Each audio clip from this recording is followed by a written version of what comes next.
स्वागत है आप सभी का जनसत्य न्यूज पर। मैं हूं आपके साथ अनु सिंह। खबरों की शुरुआत करेंगे सीबीएसई से, जहां केंद्रीय माध्यमिक शिक्षा बोर्ड यानी सीबीएसई ने इस साल के लिए 1 जुलाई से शुरू होने वाली कक्षा 10वीं और 12वीं की बची हुई परीक्षाएं रद्द कर दी हैं। आज सुप्रीम कोर्ट में हुई सुनवाई के दौरान सीबीएसई ने अपनी इस निर्णय की जानकारी दी। साथ ही बोर्ड ने यह भी बताया कि अब किस आधार पर स्टूडेंट्स को अंक दिए जाएंगे और रिजल्ट तैयार किया जाएगा। बोर्ड ने सुप्रीम कोर्ट को बताया कि 12वीं के स्टूडेंट्स को स्कूल में हुई पिछली 3 परीक्षाओं में उनके परफॉर्मेंस के आधार पर ही अंक दिए जाएंगे। इसके अलावा उन्हें कुछ महीने बाद होने वाली इंप्रूवमेंट परीक्षा में शामिल होने का भी विकल्प दिया जाएगा। स्टूडेंट्स चाहें तो इंप्रूवमेंट एग्जाम देकर अपना स्कोर बेहतर कर सकेंगे। तो काफी दिनों से ये दुविधा थी छात्रों के बीच कि आखिर उनकी बची हुई परीक्षाएं कब होंगी, लेकिन अब सीबीएसई की 10वीं और 12वीं की बची हुई परीक्षाएं रद्द कर दी गई हैं और जो उनके पिछले एग्जाम्स रहे हैं उन्हीं के आधार पर उनकी मार्किंग की जाएगी। और अगर स्टूडेंट्स चाहते हैं इंप्रूवमेंट भरना तो वो अच्छे स्कोर के लिए इंप्रूवमेंट भी भर सकते हैं।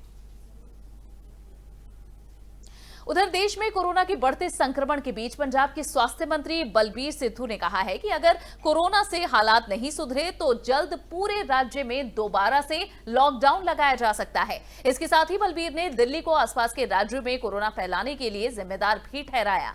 बलबीर सिद्धू और विधायक राजकुमार वेरका ने कहा है कि दिल्ली की वजह से ही हरियाणा में भी कोरोना के चलते हालात बेकाबू हुए हैं और दिल्ली सरकार अपनी स्थिति संभाल नहीं पा रही है। इसका खामियाजा आसपास के राज्यों को उठाना पड़ रहा है। दोनों ही नेताओं ने कहा कि अगर जरूरत पड़ी तो दिल्ली से आ रहे वाहनों की पंजाब में एंट्री भी रोकी जा सकती है और दिल्ली को पंजाब से जोड़ने वाले हरियाणा की सीमाओं को भी सील किया जा सकता है। बलबीर सिद्धू ने दिल्ली से आ रहे लोगों से अपील की कि वो पंजाब में एंट्री करने से पहले अपने स्वास्थ्य को लेकर तमाम जानकारियां बताएं।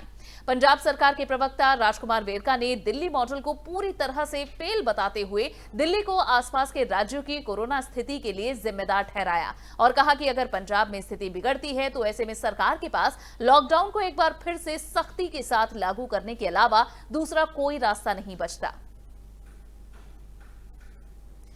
गौरतलब है कि पंजाब में कुल कोरोना मरीजों की संख्या 4,627 है। 113 लोगों की अब तक मौत हो चुकी है।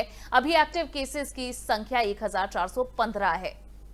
तो पंजाब की ये स्थिति। हरियाणा की बात करें तो हरियाणा में कुल केसेस की संख्या 12,000 से ज्यादा है और अब तक हरियाणा में 188 लोगों की मौत हो चुकी है। हरियाणा में 4,897 एक्टिव केस हैं। वहीं दिल्ली में कुल मरीजों की संख्या का आंकड़ा 70,000 से पार है। उधर आपातकाल की 45वीं बरसी पर प्रधानमंत्री नरेंद्र मोदी ने तत्कालीन कांग्रेस सरकार के कदम की आलोचना की है और पीएम मोदी ने कहा है कि आज से ठीक 45 वर्ष पहले देश पर आपातकाल थोपा गया था। अब उस समय भारत के लोकतंत्र की रक्षा के लिए जिन लोगों ने संघर्ष किया, यातनाएं झेली, उन सबको मेरा शत शत नमन। 25 जून 1975 को देश में आपातकाल का ऐलान किया गया था। पीएम ने कहा कि आपातकाल का विरोध करने वालों का त्याग और बलिदान देश कभी नहीं भूल पाएगा। प्रधानमंत्री मोदी ने आगे कहा कि जब आपातकाल लगाया गया था तो उसका विरोध सिर्फ राजनीतिक नहीं रहा। जेल की सलाखों तक आंदोलन सिमटा नहीं था, बल्कि जन जन के मन में आक्रोश था। खोए हुए लोकतंत्र की तड़प थी, भूख का पता नहीं था। सामान्य जीवन में लोकतंत्र का क्या वजूद है वो तब पता चलता है जब कोई लोकतांत्रिक अधिकारों को छीन लेता है। पीएम मोदी ने कहा कि आपातकाल में देश के सभी लोगों को लगने लगा कि उनका कुछ छिन सा गया है, जिसका उन्होंने उपयोग नहीं किया, वो छिन गया तो उसका दर्द था। भारत गर्व से कह सकता है कि कानून नियमों से परे लोकतंत्र हमारे संस्कार में है, लोकतंत्र हमारी संस्कृति है, विरासत है। उस विरासत को लेकर हम पले बढ़े हैं। वहीं केंद्रीय मंत्री रविशंकर प्रसाद ने आपातकाल के दिनों को याद करते हुए कहा है कि भारत के लोगों ने 1977 के चुनाव में कांग्रेस पार्टी के खिलाफ बड़े पैमाने पर मतदान किया और यहां तक कि इंदिरा गांधी भी हार गई थी और पहली बार गैर कांग्रेसी सरकार केंद्र में सत्ता में आई थी। मैं भाग्यशाली था कि बिहार से जेपी आंदोलन के एक कार्यकर्ता के रूप में मैंने आपातकाल के खिलाफ लड़ाई लड़ी। कांग्रेस पार्टी पर निशाना साधते हुए रविशंकर प्रसाद ने कहा, आज का दिन कांग्रेस पार्टी के घोर अलोकतांत्रिक व्यवहार के खिलाफ भारत के लोगों के वीर बलिदानों को याद करने का है। विरासत अभी भी जारी है, नई पीढ़ियों को सही सबक लेने दें।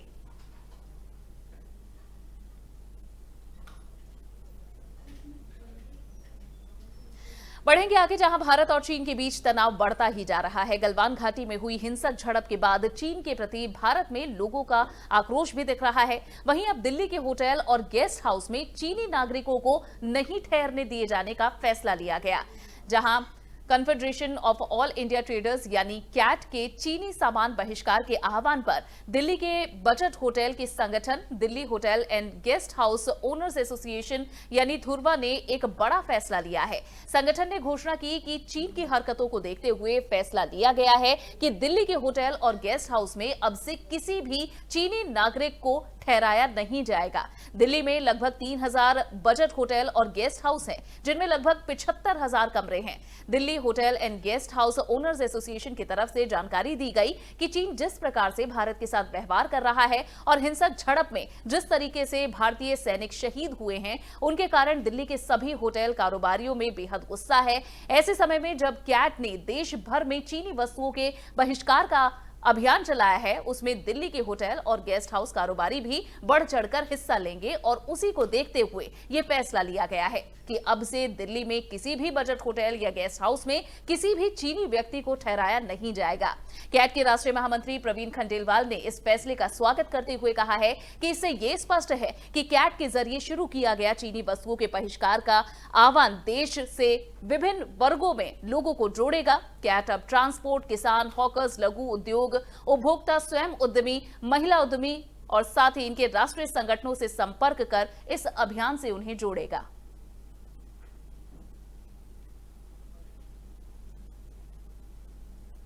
उधर बाबा रामदेव की दवा कोरोनिल पर राजस्थान सरकार के बाद महाराष्ट्र सरकार ने भी प्रतिबंध लगा दिया है। महाराष्ट्र सरकार के गृह मंत्री अनिल देशमुख ने कहा है कि कोरोनिल के क्लिनिकल ट्रायल के बारे में अभी कोई पुख्ता जानकारी नहीं है। ऐसे में महाराष्ट्र में इस दवा की बिक्री पर पाबंदी रहेगी।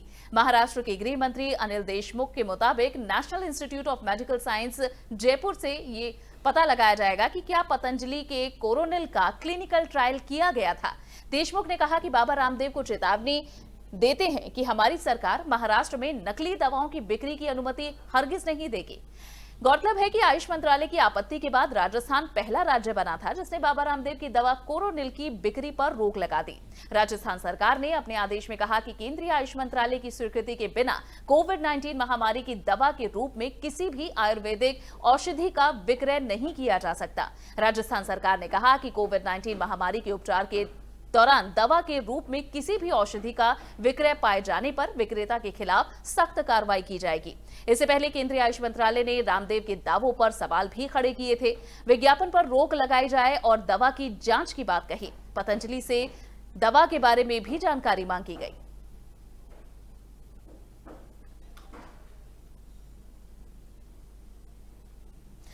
फिलहाल खबरों में इतना ही। आगे भी लगातार खबरों का अपडेट आप तक पहुंचाते रहेंगे। ये वीडियो आपको पसंद आया हो तो इसे लाइक और शेयर जरूर करें। चैनल को सब्सक्राइब करना हरगिज ना भूलें। नमस्कार।